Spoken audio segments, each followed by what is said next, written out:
how to do it. Let me show you how to do it.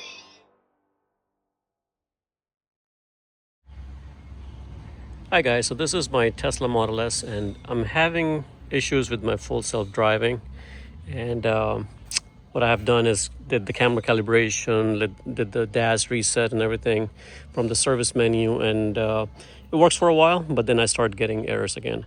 I cleaned all the camera, I washed the car, did everything, and the FSD works for a little bit, and then in the middle of the trip it'll just cancel out.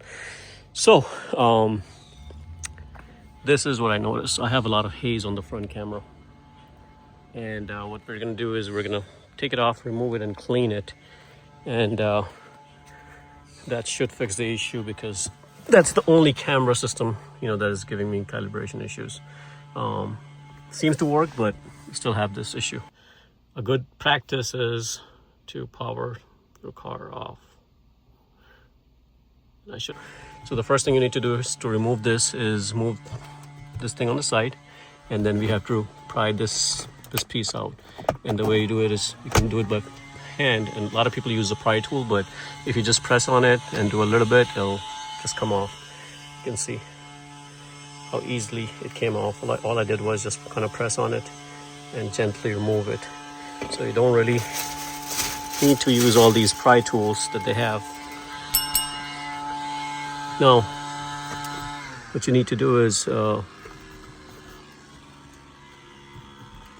we're going to do is kind of twist this on the left, and that should free up the, right here, it's a clip right here. There you go. Just turn it to the left and it'll come loose. And you can see I'm just doing everything by one hand. So now it came down.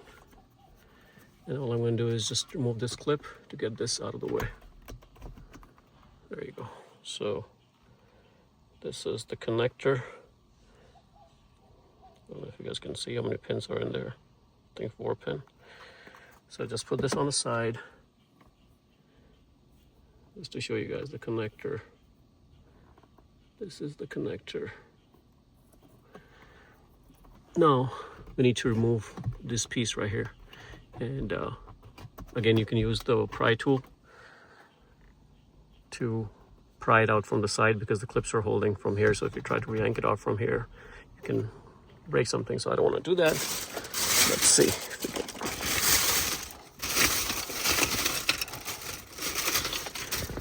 So all I'm doing is kind of prying it from here. There you go.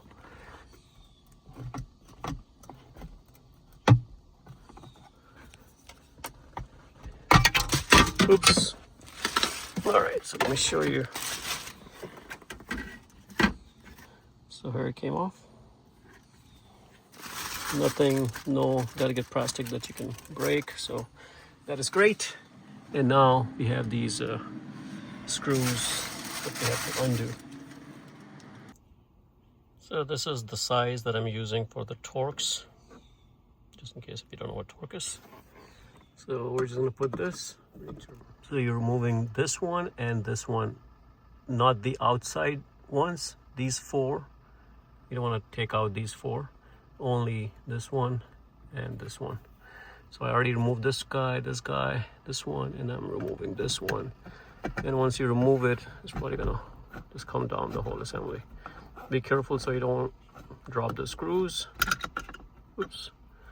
And now this whole thing is just gonna dangle down. And now you have access to the windshield. And now we're gonna clean that part.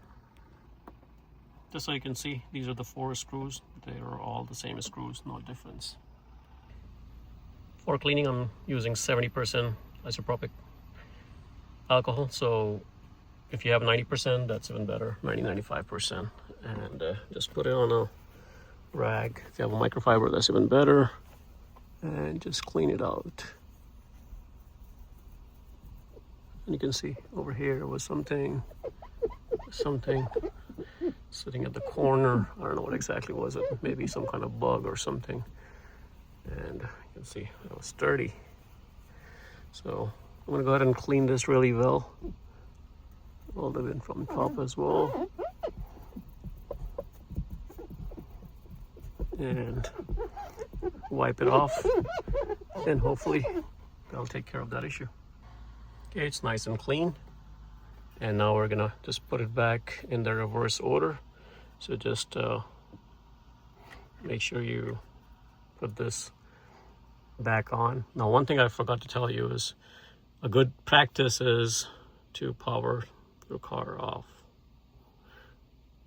I should have done that earlier, but it's okay. Still no damage done. So I'm just gonna go ahead and I just powered it off. Now, another reminder I'm going to tell you is be very careful, because there's a very delicate wire right there. So you want to be very careful, and that's one of the reasons that you want to power your computer off before doing this. So just be very delicate when you're putting everything back to normal, and just put it in the reverse order. Basically, we're going to connect this, put the 2 screws over here and the 2 screws over here, total of these 4 screws. Once that's on, then we're going to put the camera back on, twist it back in place, and then put the that cover and the other cover on. In fact, you want to put that cover first after you install this. Put that big cover back, put the camera, and then that little tiny cover that we had. And that would be it. Okay, all I did was just align it properly. I put the screws over here first, and then those 2 automatically align in place. And now it's all 4 of them are nice and tight. Now we're going to take this guy right there.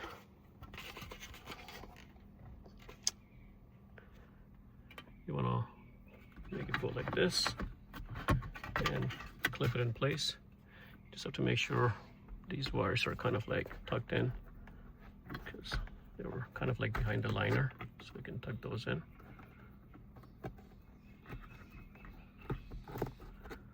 Kind of like that. Be gentle, don't go crazy on it. And I'm just gonna, it's kind of hard to do it with one hand, so I'm just gonna use both hands. I'm gonna stick this in behind the liner first and then clip it in place. So I was wrong. This side is not gonna go under the liner. Let's make sure this thing does not go under the liner. Sorry, this part does not go under the liner. It's gonna go on top of the liner. And there are 4 tabs right here, and those tabs will go into this. So you can just align those 4 tabs and place it from top and push it in place. Okay, put this in place, and this should clip in just fine. I was having issues on this side, and that was only because there was a connector that was right over here. So make sure you tuck that in and there's nothing in the way, because if there's anything in the way, then it's not going to clip in properly. So as I push that inside the liner, this clipped just right on. So you shouldn't really have any issues putting this on. So now next thing we're going to do is connect this guy, and this is just a twist on, just like we removed it, and we're just going to twist it back on like this. Okay, the mirror back is back in place, and what I did was I left the wire out. I installed the mirror, and then I plugged the wire back afterwards. So that's the easier way. Don't plug it in and try to put this mirror in place. You just have to make sure you put it the same way you took it out, and this time you're gonna, to twist it back in place. Before, to remove it, you turn it this way. To mount it back, you're gonna have to turn it this way. So that's what I did, and nice and tight. And that's it. Now we're just gonna put this cover back on. It just clips on, and that's it. Now you can run the calibration, turn the car on, and highly recommend going to service menu and do the calibration for the camera. If you don't know how to do that, I have another video I'm going to link in the description below, so check it out. All right guys, hopefully this video helps you guys fix your camera calibration issues or full self-driving issues. And if you like the video, please give it a thumbs up and like and subscribe. Thanks for watching.